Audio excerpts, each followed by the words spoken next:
বিদায়ী যিনি আছেন তার কষ্টটা হলো আগামীকাল থেকে আর এই শিশুদের শিশু বাচ্চাদের শিক্ষার্থীদের শিক্ষকদের চেহারাটা আর সেভাবে দেখবেন না, তাদেরকে ভুলে থাকা খুব কঠিন। আর বিদায়ীদের যারা বিদায় দিচ্ছেন তাদের কষ্ট, এই স্যারের আর কোনো কথা আমরা শুনতে পারবো না বা তার উপদেশ নিতে পারবো না।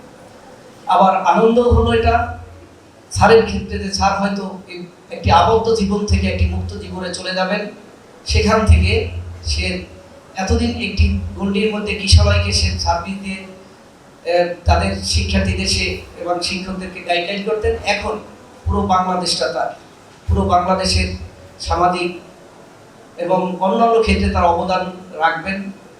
তো আমি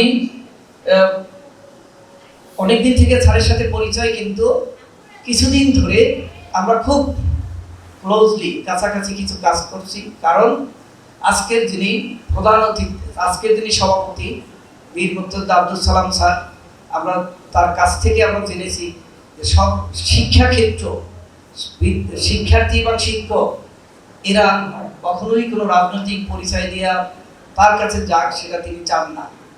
তিনি এদেরকে রাজনৈতিক অন্য প্ল্যাটফর্মে রাখতে চান এবং স্যার কখনোই কোনো শিক্ষা প্রতিষ্ঠানের কথা বলার ক্ষেত্রে গিয়ে তার রাজনৈতিক পরিচয় উপস্থাপন করেন না।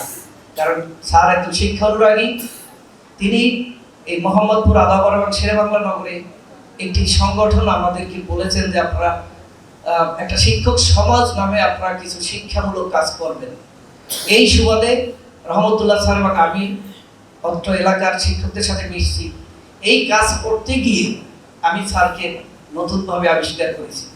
আগে হয়তো আমরা দুটো প্রতিষ্ঠানে কাজ করি সেই হিসাবে পরিচয় ছিল, কিন্তু আমরা কাজ করতে গিয়ে এখানে আমাদের বিভিন্ন লেখনী আছে, বিভিন্ন কর্মকাণ্ড আছে, সেখানে স্যারের সেই যে প্রবন্ধ কিংবা অন্যান্য ক্ষেত্রে যে লেখার তার মানে ধরন, তার যে জ্ঞানের গভীরতা, এটা আমি আবিষ্কার করেছি এবং আমি দেখেছি এবং উত্তরোত্তর আমাদের এই সংগঠনটা এগিয়ে যাচ্ছে।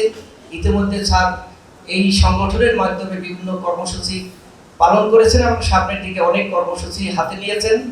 এবং শুধুই মাত্র শিক্ষা অনুরাগী না হলে এই কাজটা হতো না। এই জন্য আমি আমাদের চেয়ারম্যান মহোদয় স্যারকে, আজকের সভাপতি স্যারকে ধন্যবাদ জানাচ্ছি যে স্যার শিক্ষা নিয়ে এই এলাকাটাকে গড়তে চাচ্ছেন। পাশাপাশি এই শিক্ষক সমাজের সচেতনতার মাধ্যমে আজকে সন্ত্রাস, মাদক এগুলি দূর হবে এবং আমরা সেই লক্ষ্যে কাজ করে যাচ্ছি। তো আমরা আসলে স্যারের বিদায় অনুষ্ঠান আমরা বলবো না। এবং যিনি কর্মঠ, যিনি কর্মচঞ্চল, ব্যস্ত একজন মানুষ, তিনি কখনো আসলে বিশ্রাম নিতে পারেন না। তিনি যে আঙ্গিকেই থাকুক না কেন, যেখানেই থাকুক না কেন, তিনি কাজ করবেন। গতকালই আমাদের সেই শিক্ষক সমাজের একটি মিটিং ছিল। সেই মিটিংয়ে স্যারকে সবাই ওখানে উপস্থিত যারা ছিলেন সবাই বলেছেন যে স্যার আপনি প্রতিষ্ঠান থেকে বিদায় নিলেও আপনি আমাদের এই যে আজকের একটা সামাজিক বন্ধন যে আমাদের বীর মুক্তিযোদ্ধা আব্দুল সালাম স্যারের পরামর্শ ক্রমে করছি, এখান থেকে কিন্তু আপনি সরবেন না।